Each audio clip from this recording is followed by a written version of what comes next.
And the smoked salmon.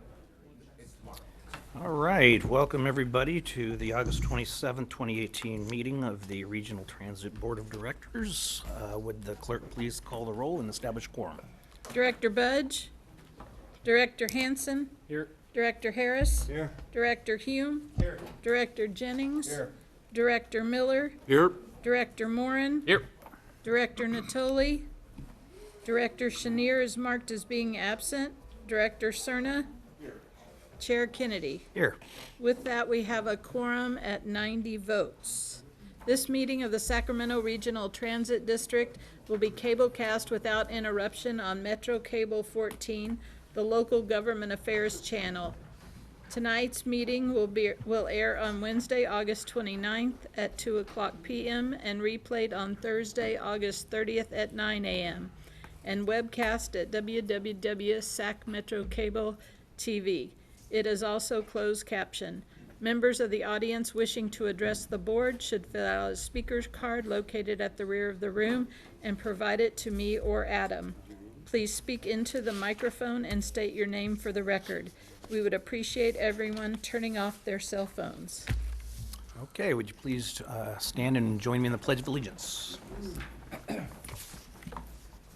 pledge Allegiance to the flag of the United States of America and to the republic for which it stands, one nation, under God, indivisible, with liberty and justice for all.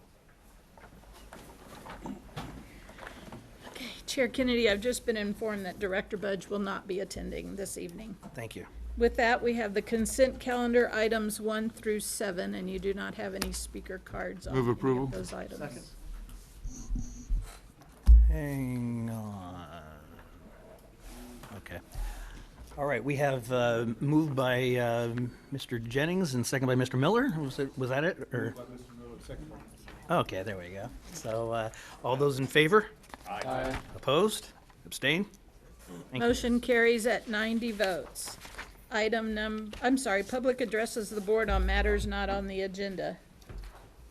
All right, we have two cards. First is Mr. Barnbaum. Yes. Thank you, Chair Kennedy and members of the board. Last board meeting, a presentation was made to you about the 2018-2019 season schedule for the Sacramento Kings and some quick highlights that accompanied the release of it when it was released 3 days before the last board meeting. Since then, time has been made available to actually bring each and every one of you and the audience in the back of the room a hard copy schedule of every regular season contest. Tonight, though, in context, what I wanted to do in presenting it to you is kind of in workshop form, tie this into things you're going to discuss later in the agenda, but use this as a tool to form business partnerships to help you and regional transit as a company to increase ridership, particularly because we know what the news is. Ridership is strong during the peak commute hours, but is declined on evenings, weekends, and off-peak hours.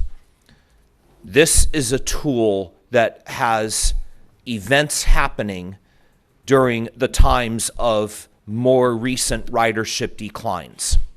And forming a good business partnership using this as a tool can help regional transit achieve some of the ridership back that it perhaps had previously lost. Now, to help you, if you were to ask, well, who would be the best people from this sheet of paper that you could meet with to forge such a partnership? So I'm here to tell you some of the highlights of the folks that you could meet with.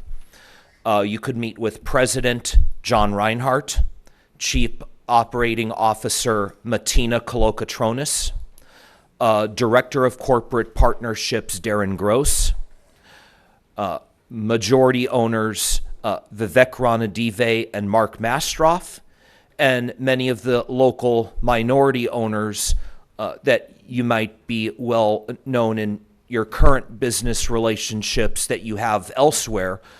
Phil Oates of the Buzz Oates Company, Kevin Nagel, CEO of Sacramento Soccer Entertainment Holdings Corporation, and Mark Friedman of Fulcrum Company, among other places they own Arden Fair Mall.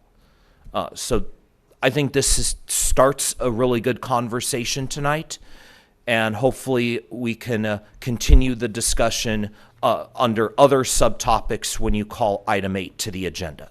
Thank you. Thank you, Mike. Coco Cocozella.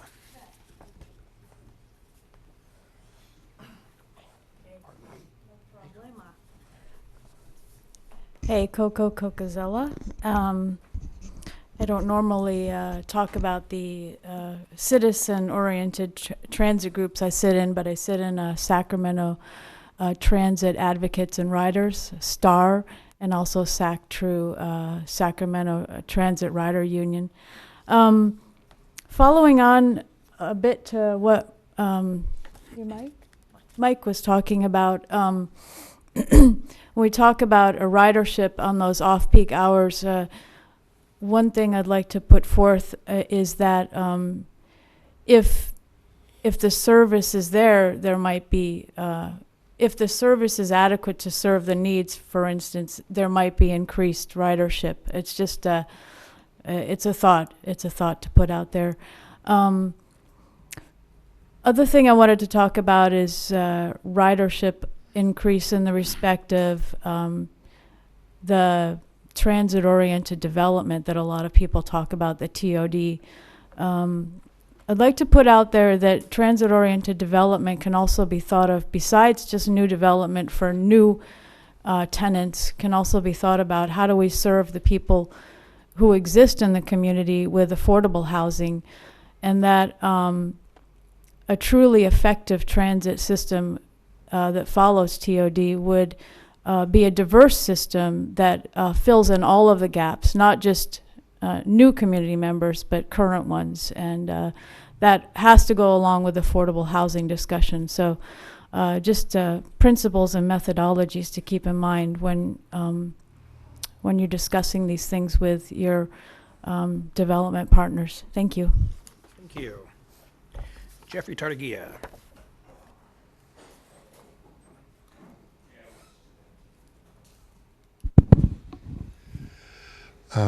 Jeffrey Tartagia.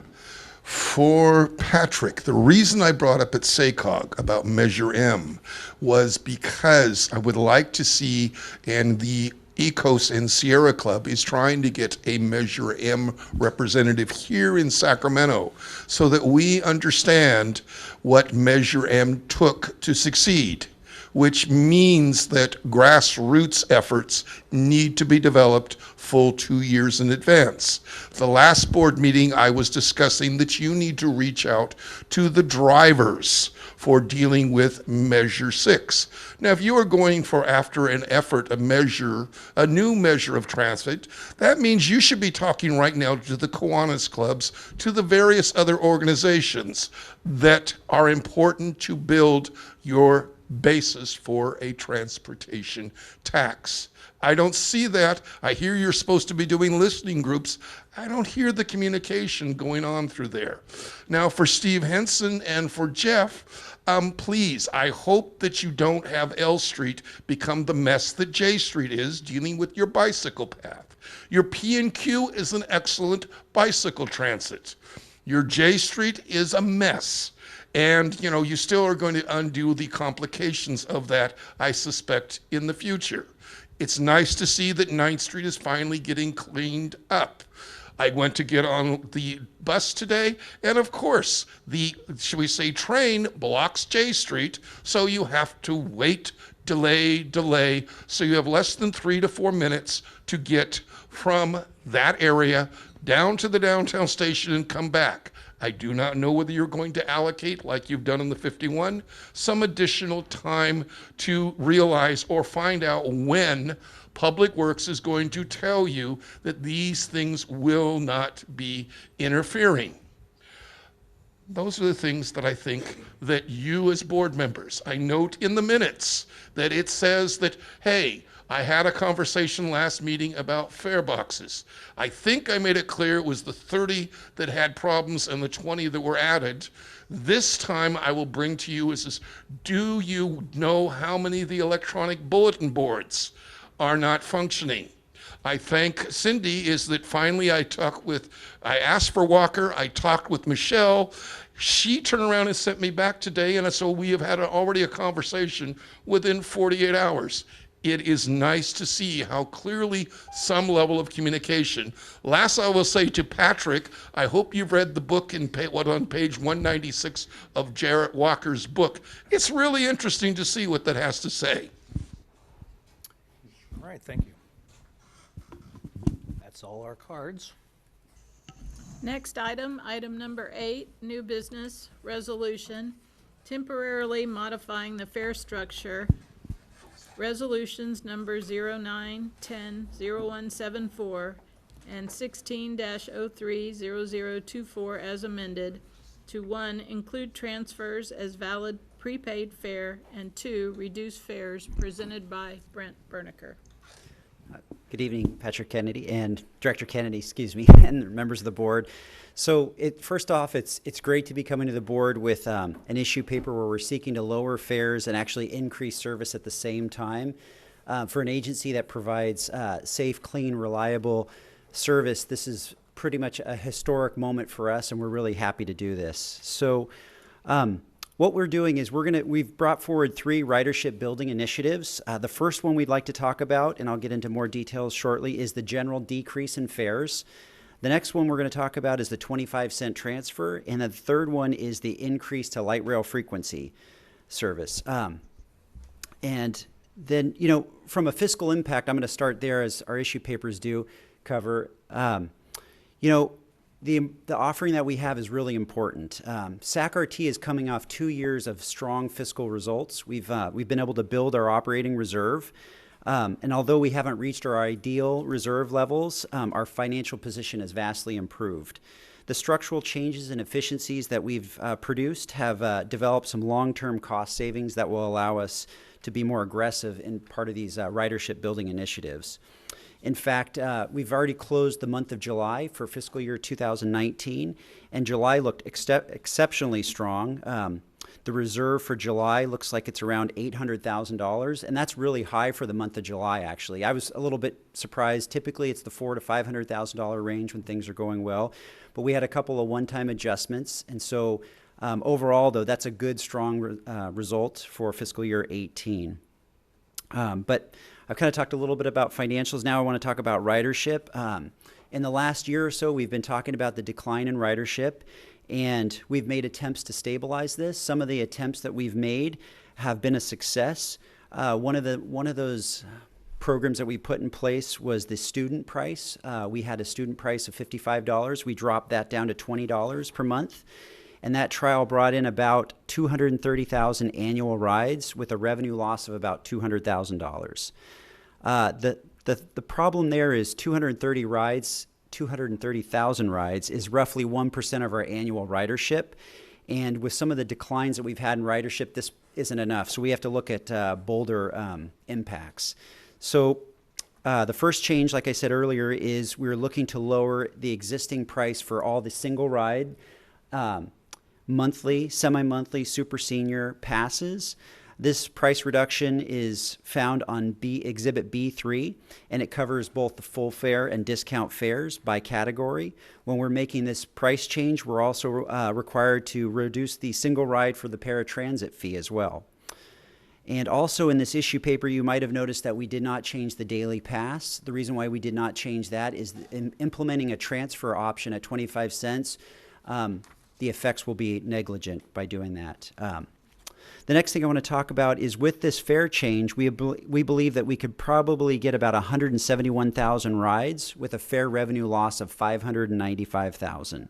However, making this change is important to the community as it shows that we're striving to improve mobility by making these fares more affordable.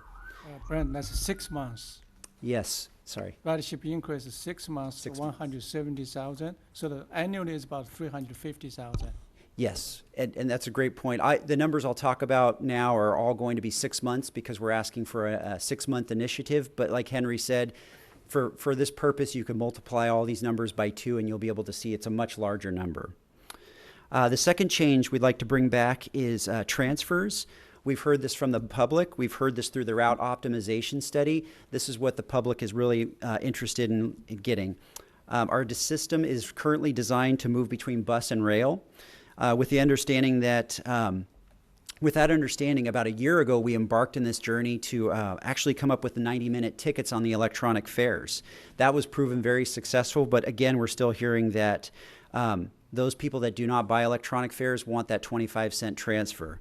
So we had a little bit of hesitation at first because there was a revenue impact, but like I said, financially, we're doing much better. So we want to bring this one forward, and offering this 25-cent transfer is a good thing. By bringing this back, we anticipate a small revenue loss of approximately $274,000 for the first 6 months. And we expect to receive approximately 108,000 riders, unlinked rider trips as a result of this change. Brett, can you repeat that, the initial loss again? Sure, 274,000. Okay, thank you. Yes. And all of this you'll find in your fiscal impacts of your issue paper, if it wasn't clear enough.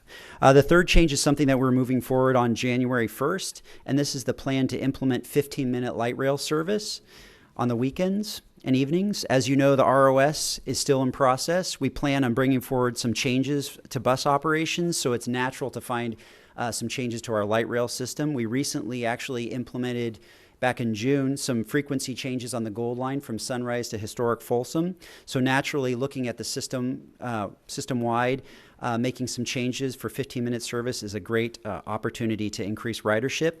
The impact from this change should bring approximately 163,000 riders at a cost of about $390,000. And then finally, mentioned in the issue paper, we're still working with students, with school districts K through 12, as well as Los Rios. We still see some more opportunities there to build even more ridership, and we think those conversations will be fruitful, and we hope to see some more success there. The numbers that we're hearing could be around 400,000 to 800,000 if we have some successful negotiations with Los Rios in the spring. That being said, I think we've put together some good initiatives for the board to consider. I think our customers deserve some affordable fares and more service, and this is our opportunity to provide that. Before we move this resolution forward, I'd like to open this up for discussion or questions. Any questions? Quick question, Brent. So,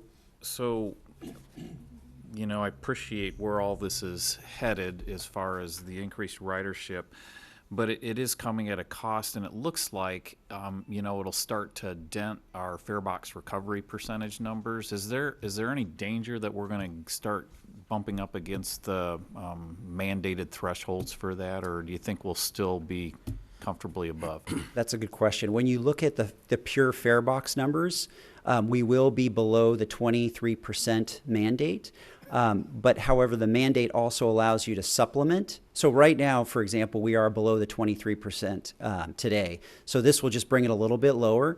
I think the number would probably be about a 1% change in our fare box recovery, maybe a little bit less, kind of depending on what happens. But I think right now our focus is we see that there's a window of opportunity to kind of bring ridership back, and hopefully by bringing back ridership, that will bring new customers into the system, and then eventually long-term, they will be paying riders that will be riding the system. But I think, again, to answer your question, we are able to supplement. We have a lot of room to supplement. We could use Measure A, and we receive approximately close to $40 million of Measure A to supplement to meet that requirement. Okay.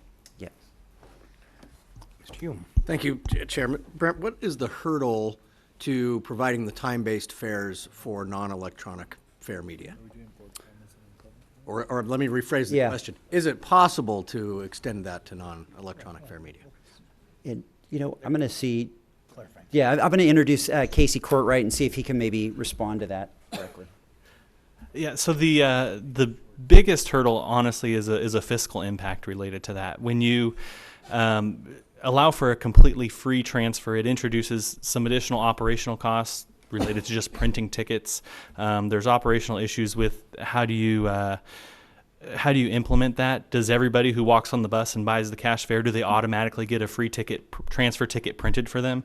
That's probably the simplest pattern of implementation, but then that introduces potential fraud for an individual who gets the transfer ticket that then could walk out and sell it to the next person on the street. It also begins to erode away at our fare revenue that we receive from monthly passes and daily passes. That's really the biggest financial piece of it. Is there's an assumption that if we have totally free transfers on the way into work and back home, that our monthly pass base fare revenue that we have, many of our state workers, for example, may find it cheaper to switch to a single ride plus free transfer than right now they're riding on a monthly pass. So kind of the combination of those factors when we're looking at a temporary fare offering was something that we didn't want to get into for something that's, at this point is a temporary fare offering, I think. So what if we did away with the concept of transfers completely and just went truly to a time-based media to where if you buy your ticket at 9:30 a.m., as long as you get where you're going by 11 a.m., that's the only media you need to show?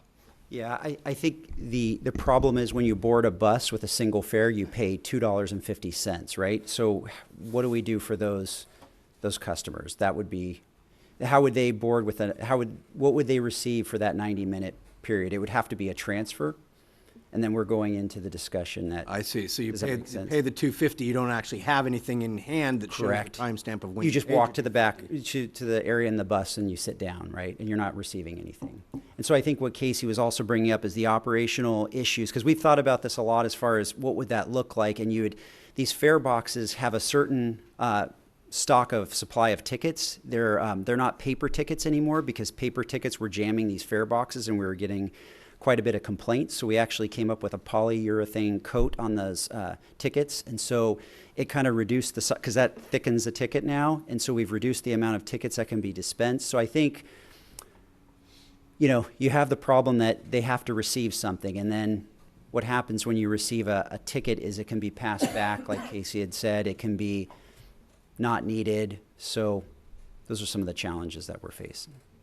So, and I agree they're challenges, but they're not challenges that are insurmountable. And I believe, I'll get to the bulk of my comments after we'll hear from the public, but I think to upgrade our fare box system to go to something that's a little more user-friendly. If I park my car in a garage, it knows when I got there, it knows how much I owe to get out. Yeah. If I ride subways in most metropolitan cities, it knows how much fare is on my media, how far I've gone, how much I have left.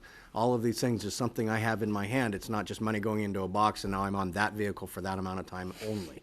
That's a good point. So with our fare box, and let me tell you a little bit about our fare boxes. It's probably been about 3 or 4 years ago that we began the process for updating our fare boxes. Prior to that, they're about 20 years old, the fare boxes. They were the oldest fare boxes you could get out in the system. We used them all the way through their useful life. The new fare boxes we have is the newest generation of Gen fare boxes, and they're actually one of the industry standard fare boxes out there. So we have the best technology out there compared to some of the local transit agencies here. What we can do is we can offer dispensing smart cards on those devices so that people can reuse those tickets. Again, those smart cards, though, are even more expensive than a poly coat. So I think I like the approach, I like the thought. I think what we're really trying to do is encourage people to go to electronic fares. We want to move away from ticket stock as much as possible, but we've heard a lot from the public that not everyone can get an electronic fare. The Connect card, even though it is free for people to obtain right now, we're still hearing that people need to buy with a 25-cent transfer, or they want to use money at the fare box. So what we're trying to do is limit the amount of cards that come out of that fare box, and those fare boxes will work, but we also know that when pushed, they eventually will jam, and that's kind of common in this industry. I don't know if that helps answer your question. It does, but I'm hearing why we can't, rather Right. than using what I could see as a promotion in order to encourage the behavior we want, which is the transfer over to electronic media. So I'm going to make some kind of bold proposals in my speech, but it would be in order to take advantage of it, you have to behave in the manner of using the electronic fare. Okay, gotcha. All right. Any other questions? Director Hansen. Thank you, Mr. Chair. Brent, we reached out earlier today because constituents are asking about the Central City Fair, which I'd brought up a while ago. Last time we really had a robust fair discussion. And I wanted the public to know, I asked our staff to look into that again and cost it. There wasn't enough time before the board meeting, but I don't know if you wanted to offer anything about that. I think logistically, kind of like you were sharing with Director Hume, that the Central City Fair can be problematic because you can't know who got on for the reduced amount and then force them to get off once they leave the Central City. Yeah, that's a good point. So the Central City Fair, from our perspective, is considered a distance-based fair. And the way our bus routes are set up today is the bus will not just travel in the Central City zone. It will sometimes cross zones. So what you brought up was a valid point. Someone will board with the Central City ticket. They will actually leave the Central City area, and it's not customer service friendly to actually ask those people to leave the bus, and it's actually difficult to do that once they get out of that zone. I think the other challenge we have is on the rail system, we'd have to set up zones. I think it's a good model to look at. I think a lot of bigger systems use distance-based fares, but I think what we want to do is take that feedback and look at what electronic systems we have and how that would work and how our routes are set up through that route optimization. If we can set it up where it's just one bus in that area, whether it's the Central City downtown or Central City in other areas, I think it's a good option. So you answered my next question, which is that will route optimization look at distance-based methodologies for fares, so people going a shorter distance could pay less than people going a much further distance, like a commuter? And then I imagine Mike Barnbaum's demonstrating the Connect card around his neck right now. Thank you, Mike. I imagine that the key to that process is something like electronic fare media, because with our open system, people who use paper media, it's harder to track unless you tap in and tap out. Agreed. Yes. Is that right? Everything you said is correct. As far as the, if it's in the route optimization, I'm going to have Laura? Ms. Ham. Yes. She was stalking Respond to you. that. She's pulling a Trump. Uh-oh. Sorry. So Hiding behind you while you speak. So the route optimization is not looking at our fare structure. That would be a separate effort as far as analyzing our entire fare structure. However, one of the recommendations out of the project thus far, as Brent mentioned earlier, is that our system is very transfer dependent, and that they're assuming that transfers will be simplified with either the use of our current electronic media with the free transfers or the reintroduction of transfers for all passengers at a low cost. Okay, thank you. All right, any other questions? Mr. McCauley. Just very quickly, the proposal this evening then would be for the temporary period of 6 months. Then when would you anticipate, if we take these actions this evening, Brad, being back to us? Because obviously anytime you change fares, obviously this is going in a direction I think people will find much more to liking than where we've gone in the recent years, going the other way. Right. But would you anticipate being back to this board in January, February timeframe after the holidays to give us some ideas? So in the event we were going to either extend them for another temporary period or make them more permanent, that we would know that, because I know it does take a bit of time then to do back it. everything up and make sure your Yeah. media reflects what the costs are and so forth. So. Right. So anytime we do a fare change like this or a large service change, we have to do the Title VI analysis. So a lot of this is based on that Title VI analysis. And so I'm going to also look to the general manager see as far as timeframes, but I would say a good time frame is around the February timeframe, unless he has any different opinions. Yes, we're going to take some time to do the Title VI analysis, then bring back to board for the permanent implementation or otherwise. So when you say the Title VI analysis, typically we're looking at how people might be negatively affected. Yes. If we're actually increasing hours, reducing fares, adding back transfers to facilitate usage and accommodate passengers, I would imagine that's going to be a fairly simple Title VI exercise this time. You would hope, and we think so. The Going in the right direction, I would imagine. it is. Yeah, It definitely is. Brent, the answer is yes. All right. Yes, I could give you some explanation. Okay. But yes. All right. Very good. Okay. Thanks. Director Cerna. Thank you. So along similar lines, this is a question for the general manager. I understand what we're being asked to consider tonight, especially in light of what we considered 2 years ago.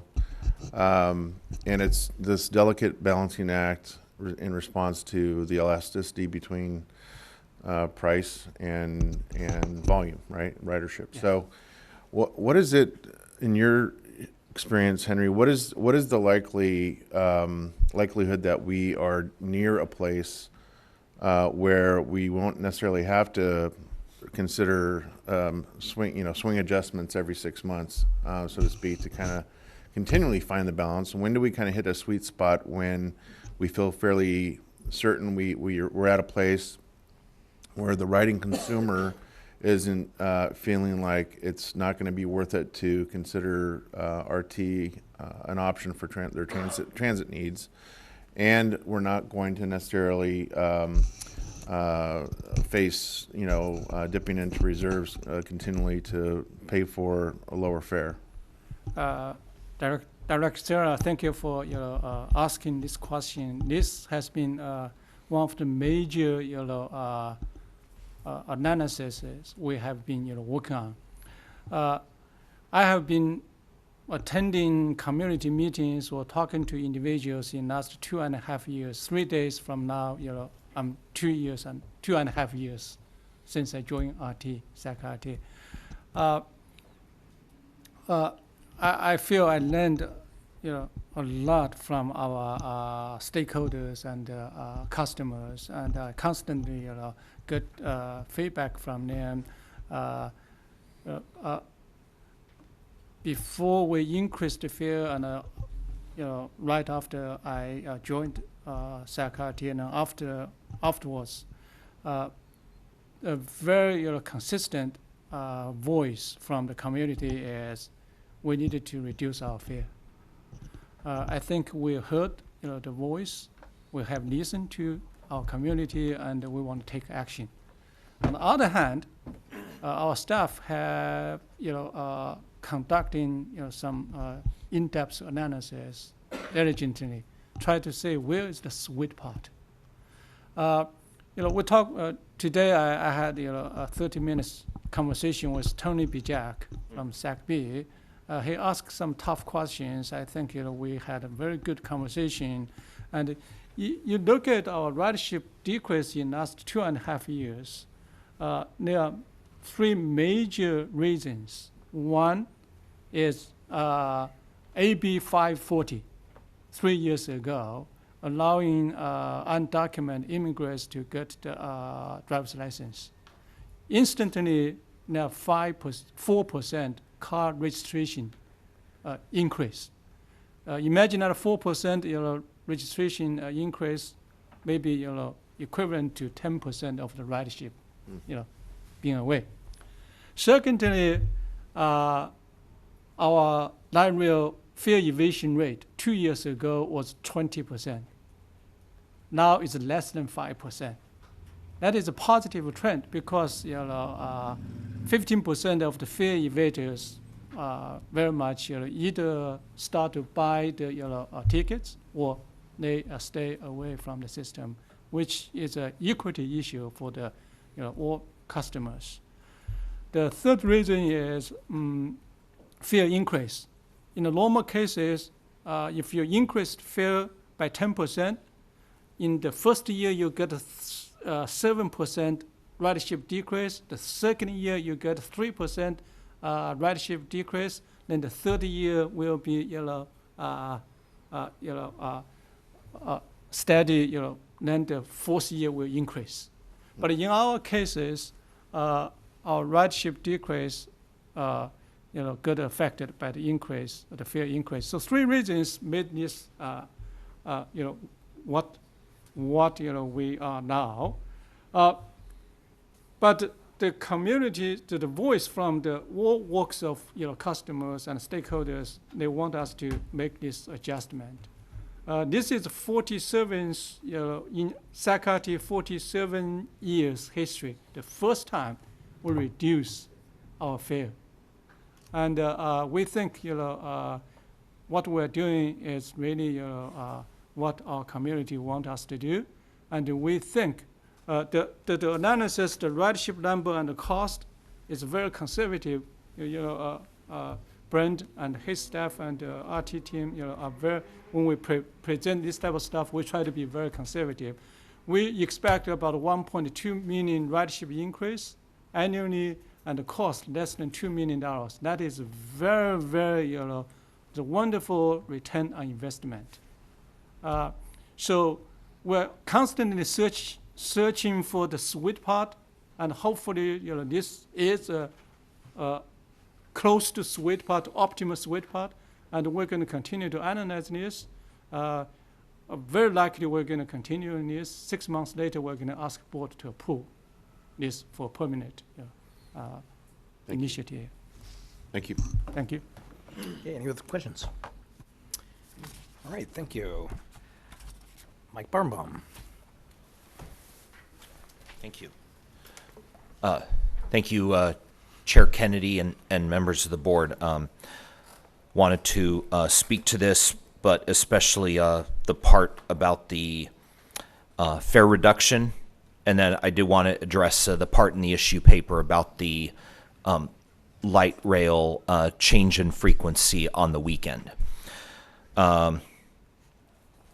There is a risk, and even a calculated risk, if you will, to take the action before you. But in reading the materials, even discussing it with some of our members back on Friday night in Citrus Heights, it is a tool to help increase ridership. And Ride Downtown 916 feels that it is the right action to take to reduce the fares presented to you. But in fairness to you, the public, and the staff, Monday, February 25th seems to be an appropriate day to come back with this to see how it is going. It is a 6-month temporarily pilot program, and 6 months from now, the last Monday in February, the 25th, as aforementioned, seems to be appropriate on the fare structure. Now, on the frequency of the rail service on the weekend, as you saw and presented to you earlier in the meeting, a tool to help build ridership during evenings, weekends, and off-peak periods. But if you look at that really closely, many of the times you see in what was presented are in the evening and end well into the evening. So we'd like to make a friendly amendment versus what is proposed in the issue paper, and that 15-minute frequency headways be provided on Saturday from approximately 1 p.m. to 1 a.m., and Sunday and holidays, the 15 minutes be from 3 p.m. to 11 p.m. So basically, the last hour of that 15-minute frequency would be virtually the end of the service day for rail. What that would help you do in increasing ridership is that you would no longer have to request operators to run special trains. They will always be regular train service. I hope that helps. Thank you. Thank you. Helen O'Connell.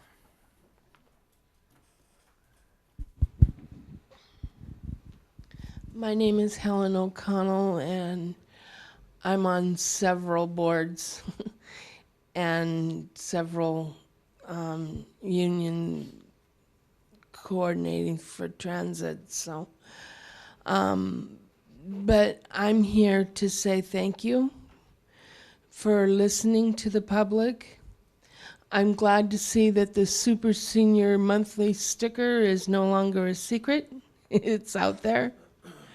I appreciate the fact that you're going to utilize your light rail to the best of its ability.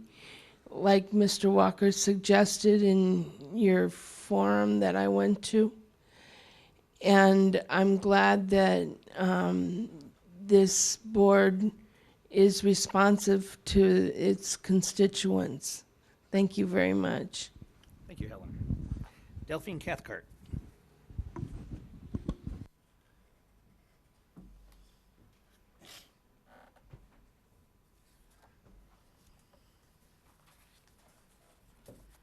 Good evening. Thank you for giving me the opportunity to speak. I'm Delphine Cathcart. I'm a member of STAR, Sacramento Transit Advocates and Riders. I'm here to support your support of item 8, the temporary fare decreases, paper transfers, and potential increases in weekend light rail service. In these days of limited resources, fare decreases and service increases are a pleasant surprise. STAR applauds RT's initiative and cost cutting that made these temporary fare decreases and potential service increases possible. STAR thanks RT for its work to make public transit more attractive and useful, and thus build ridership. It is ridership that delivers the economic and environmental benefits to the community. STAR hopes to see these temporary and potential changes become permanent. Thank you. Thank you. Russell Rawlings.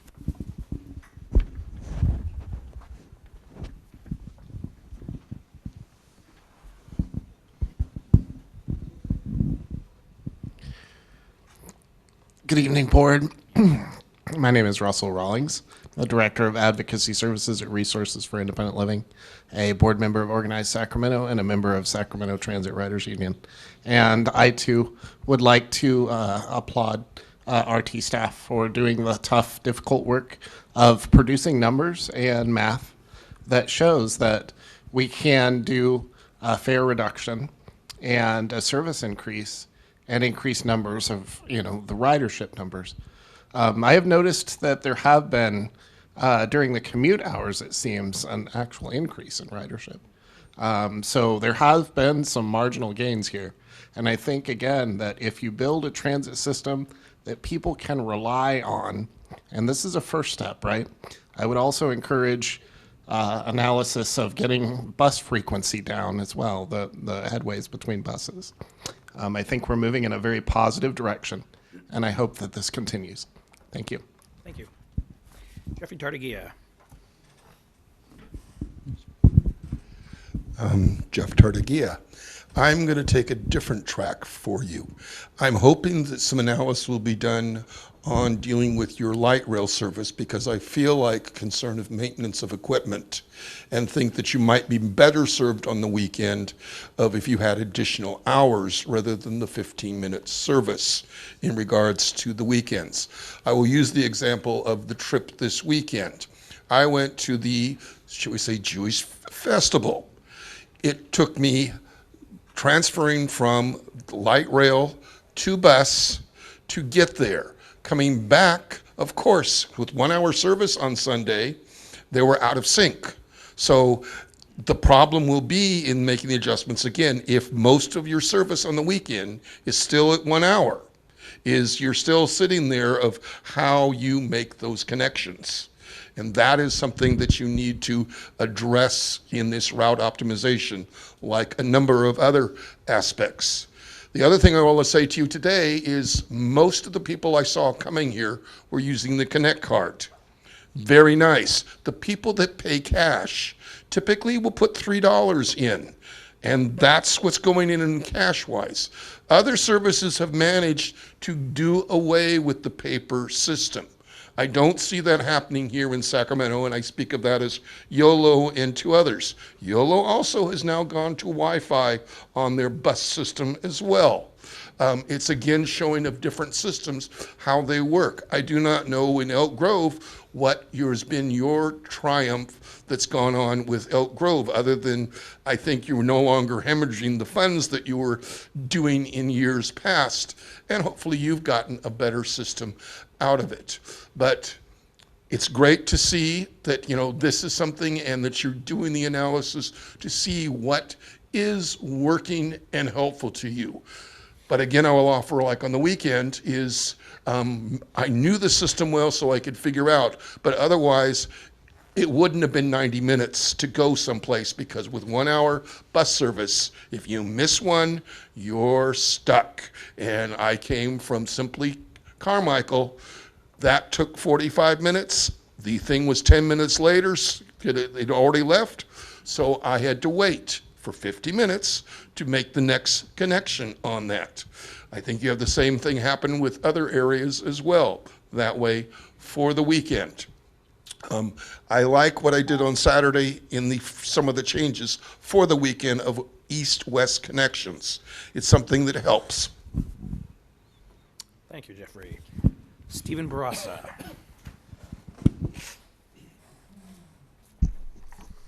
Greetings, I'm Stephen Barassa, Ion Sacramento Transportation Committee Chair. We support this item. It's, regarding the fares, it's a proven formula that there's a direct relationship between fares and ridership. If the fares go up, the ridership goes down, and vice versa. So this is a proven method for increasing ridership. Regarding the transfers, I think that's great as well. There's still a lot of people out there. I like the technology, and some of us, we're on board with that. I like the 90 minutes to get where we're going. I just saw a friend the other day on Facebook who was complaining. He just wanted to get on there and pay his money, and he had to pay 3 times to get, took a train and 2 buses and wound up paying about $11. He was really upset. And I explained the new technology, but, I think this, quarter to get where you're going helps those people who aren't technologically savvy or still doing it the old way. So I think that's good. Regarding frequency is also a proven method to get more ridership. So the light rail frequency increase is a good thing. And, because a lot of times, same thing with the transfers, people just want to show up and get where they're going. They don't want to do all the planning, and frequency helps with that. If you know that a train's going to come in 15 minutes, you don't really have to worry about schedules and all of that. So that's good. And one other item, the Central City fare, I think as a light rail only option would be really good. $1 just to get across town would be great, instead of the $2.50. Also, I hope you do enough public awareness. It's good you talk to the bee and maybe placards or whatever you do to get the word out with these changes. It would only help magnify the impact of this. Thank you. Thank you, Stephen. That's the last card. Mr. Hanson. Thank you, Mr. Chair. First of all, I'd like to thank our staff for doing the work on this. When this board adopted the fare increase, it was one of the worst decisions we've ever had to make, and I know it was very controversial. But at the time, the agency had been depleting its reserves. We had to make leadership changes. We had to make a lot of changes in the organization. I'm so happy that we've not only turned that corner, but to see some of the people speak tonight who spoke. That's a very important sign of confidence, particularly in our general manager. As public officials, we don't expect you necessarily to believe the board, but I think that the staff work is really stellar. And so Brent, Laura, Mark, Henry, everyone who's done this, I probably missed somebody in my little scan. Thank you. The fact that we have a decent reserve again, that we've been able to make some other difficult choices, but also to get the cleanliness, the safety, and confidence back up in the organization is a really good thing. So I wholeheartedly make a motion to support this. Second. Okay, motion by Mr. Hanson. Was that, Bill, was that you? Yeah. Second by Director Cerna. Any other comments? Yeah, I do have some comments I'd like to put on the record, and respecting the fact there's a motion and a second already on the table, I'm still going to make my case here. And I appreciate all the comments from the members of the public and all the work that staff has done here. And I've made some notes here. Number one, I'm glad we're in a better fiscal position. Number two, I'm glad we're in a better fiscal position. But part of the reason, number three, I'm glad we're in a better fiscal position. But part of the reason we are is because we made that difficult decision 2 years ago. And if we start chasing our tail and every time things start looking good, we go back to how it was, then we're never truly bettering the system. And so we're looking at almost $870,000 of unrealized revenue being put forth as a cost, but it's not really a cost. And we've made some great investments, I think, into the system. Punctuality, cleanliness, safetiness, performance, all of these things that are going to grow ridership because you're providing a better product. If you keep providing the same product cheaply, you're never going to grow that segment of the population. And so, in looking at that, as far as the reduction back in the monthly passes and the monthly stickers, I'm all in favor for that, because those are people that have bought into the system for one reason or another already. They can't be eroded. But to think that 25 cents or 10 cents is going to be the difference in growing ridership, I don't see it. And I think that we're creating a political football if we're putting this out as a 6-month program, when then in 6 months we're going to revert back, and that's just going to look like we're raising fares again. It's ridiculous. If we're going to do it, let's do it, and these become the new fares, and then we'll kick the can down the road until we need to do an increase sometime in the future. But more than that, by the GM's own admission, we've weathered the worst of it. 7% declining ridership in the first year, 3% declining ridership in the second year, even ridership in the third year, and then you start to see gains in the fourth year. So we're actually selling stock after we've ridden the downward slide, rather than holding on to the long term for the ride back up.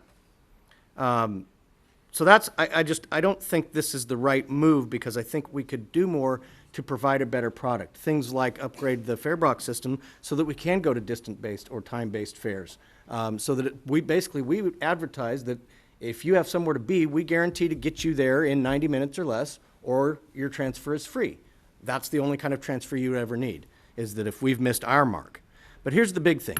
If we want to do a promotion, I say be bold. And either take the rest of the year to figure out how we can offer these better nuances to the product, and or we offer a BOGO till the end of the year. Buy one, get one free. 50% off all fares. Whatever it is, because the idea is we're trying to encourage ridership to get on the bus. And so many of those who have left because either they've now been able to register for a car, or gas prices are low, or they felt the system failed them before, if we can get them back on to a new and improved product, then maybe now you truly are growing new ridership. And then I think part of that is that you put out the carrot of, this only applies if you use the electronic fare media or something, to wherein you're getting movement over to the behavior that you want to see. And then this, to me, seems a little bit strange in that we're worried that with the transfers or with the time-based fares that people might extend that one fare to ride longer than they should, when just 2 years ago we had people riding the system that didn't pay at all. And so if we're looking at growing ridership, at least we're getting them in the door with a paid fare media. So I'm not in favor of this, because I think all we're doing is ripping a Band-Aid off slowly that we ripped off 2 years ago, when I think we could keep the fares where they are, provide the relief for the monthly and semi-monthly folks, and look at still continuing on the trajectory we're on of improving the product we're delivering, and not chasing our tail financially to where, yeah, we finally have reserves again, but we don't have them at the level mandated by the FTA. So I think that this is a go broke situation. I'm not in favor of it. Director Harris. Thank you, Chair. Pat, I appreciate some of your remarks, and I share the concern that we could end up like a ping pong ball, just going back and forth with fares. Being a 6-month trial program worries me a bit. On the other hand, we are in better shape, and what a difference a couple of years has made. Under the direction of Henry Lee, and with the great work of staff, we really have covered a lot of ground, and I appreciate that as well. You talked about markets, and I agree with that kind of analysis, but there's also confidence and level of confidence, and I think that we can capitalize upon a renewed confidence in RT that has been building, and that at this juncture, I'm willing to try this. My sense is that it will make a difference, and that we're on pretty good footing, certainly compared to even just a year ago. So with the way things are trending, I'd rather do this now than wait until there's a recession that hits us, and see where it leads us in terms of confidence, and see if we can capture a lot more ridership. So I'll be in support. Okay, any other questions? I just wanted to make one more. All right. I'm sorry, I forgot to say something earlier, but Pat, you reminded me of it. First of all, your first three priorities of good finances, I think, are what we were doing when we adopted that policy. But one of the other policies that we've constantly tried to do is balance out how we provide quality service to our patrons, right? And I think that because we've been able to turn around our system here, it's only fair that we share some of that opportunity with the people who ride every day. And this is, you know, 800,000 for 6 months. You know, if you annualize it, about 1.6 million a year out of a budget of, Henry, $170 million. $170 million. We saved about more than $10 million. Yeah. We already put $1.6 million out of $10 million, more than $10 million. So I think, you know, in the overall budget scheme, it's not going to make us bankrupt, but I do think it goes a long way at restoring the usefulness of the system, which was some of the comments, particularly Russell made. Useful transit is important. And the one thing I forgot to mention was the headways, restoring the 15-minute headways on the weekends for light rail. That's really a big deal too, because weekend ridership on buses and light rail could be much better if we could get our headways down. And that's a function of not only setting the headway, but having the resources to support the headway. But I think it'll bring a lot of riders back who feel less able to move about the community on the weekends. So thank you for that, staff. Chair?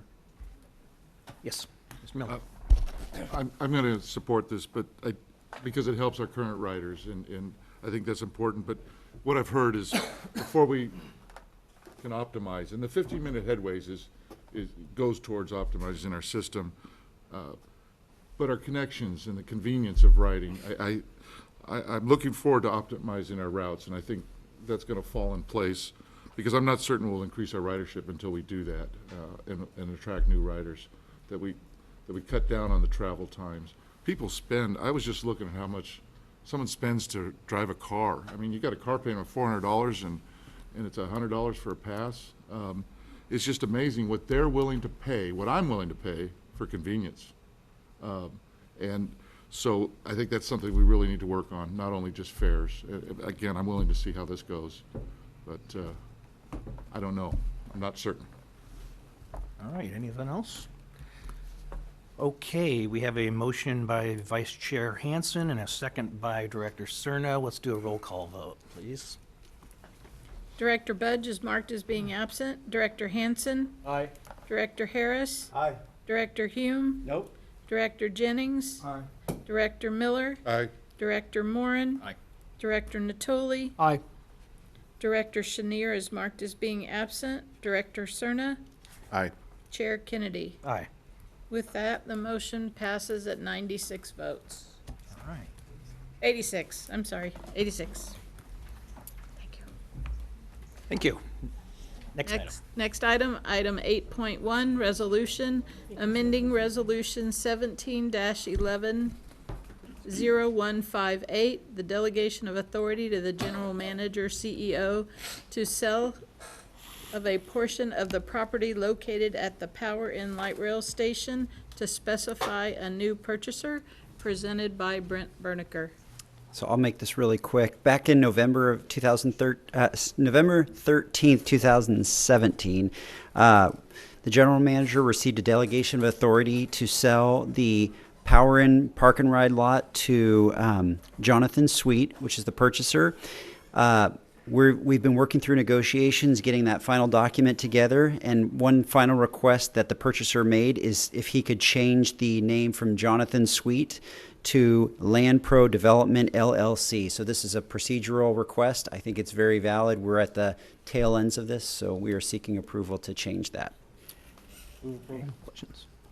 Second. Director Natoli, we have a motion by the Vice Chair and second by Mr. Miller, and Mr. Natoli has. So just let me be clear on my understanding of this. So the party that we've been negotiating with is Mr. Sweet? Correct, Jonathan. And he wants to then have the title go to Land Pro Development Group under Yes. Liability Corporation. Correct. And was this brought up late in the game, or This what? was brought up in the last, I would say, few weeks. Let me just look towards Eric, our real estate, it was about a few weeks.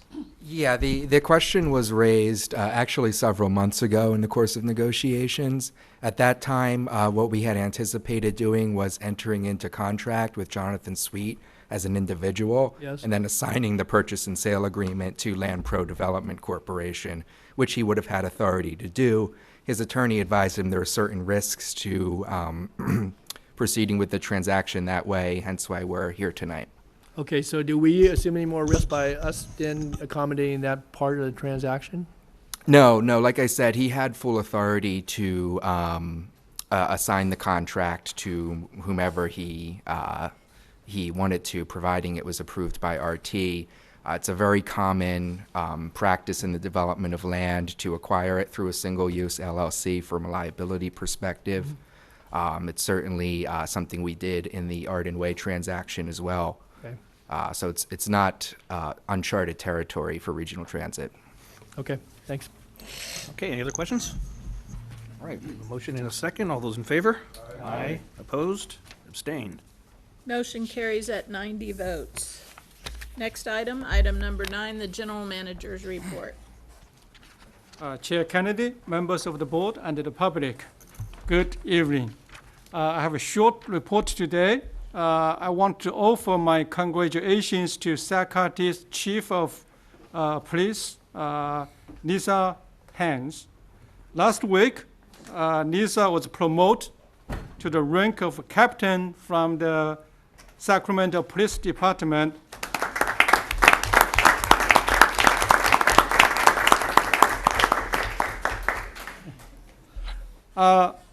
Lieutenant Hans has been with Sacramento Police Service since November 2016 and assumed the position of Chief of Sacramento Police Service on June 2017. After the lieutenant, then Lieutenant Norman Leon gets promoted to the captain rank in early 2017. Then he subsequently returned to the Sacramento Police Department. So we lost him. And then Lisa, taught the rule of, Captain Leon a year ago. Since that time, Lisa has kept the momentum going and implement numerous improvements to our operations. One of Lisa's recent initiatives was to expand Sacarte's Adopt a Station program. A little over a year ago, we requested that members of our executive team become responsible for visiting their assigned light rail stations and report on the cleanliness, safety, and overall customer service. Now, Captain Hans has asked all 25 Sacramento police officers to adopt 2 stations each and ask all management staff to do the same. So virtually all stations are adopted by not just one person, by multiple people sometimes. So hands off to Captain Hans and congratulations again. In addition to the expanded adopter station program, Sacramento is launching a light rail service appreciation initiative that will kick off in the middle of September, which will last about 1 or 2 months in this initiative. As part of this effort, we have asked all Sacramento management staff to sign up for various peak times to ride our light rail system. Multiple times. The more our own management staff knows our system and what our customers experience, the better we can improve in the future. Staff will take note of any safety-related issues, the cleanliness of stations and the light rail vehicles, and overall service performance. If a station or train requires cleaning or safety-related attention, staff will send a photo or text to our Alert Sacramento app that will alert facilities or police, what they need to do immediately. Please keep an eye out for security management staff who will be riding with you next month or two. This concludes my short report. I would love to answer any questions you might have. Thank you. Any questions? Just a quick comment. Yes, Mr. Natoli. Thank you, Mr. Chair. Just a quick thank you to Henry and to RT staff. I had a party who uses the bus quite frequently who noticed that a bus bench had been taken out by a car accident. It had been out for some time. Henry and staff responded very quickly, and I told Henry last week that the person was pretty amazed at how quickly, once it was brought to folks' attention, I think it was in the works, but when it got replaced. And so I told Henry, on that day, I know he had at least one very, very happy rider, so in addition to the happy riders. So anyway, thank you so much for your good work and all the folks that responded on that. Thank you. Any other questions? All right. Are there any board reports, ideas, or questions? Board?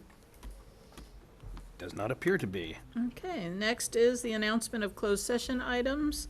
Conference with labor negotiator pursuant to Government Code Section 54957.6, District Negotiator Henry Lee, Employee Organization, MCEG. And it's my understanding there will not be a report out. Okay, and with that, we will recess to closed session.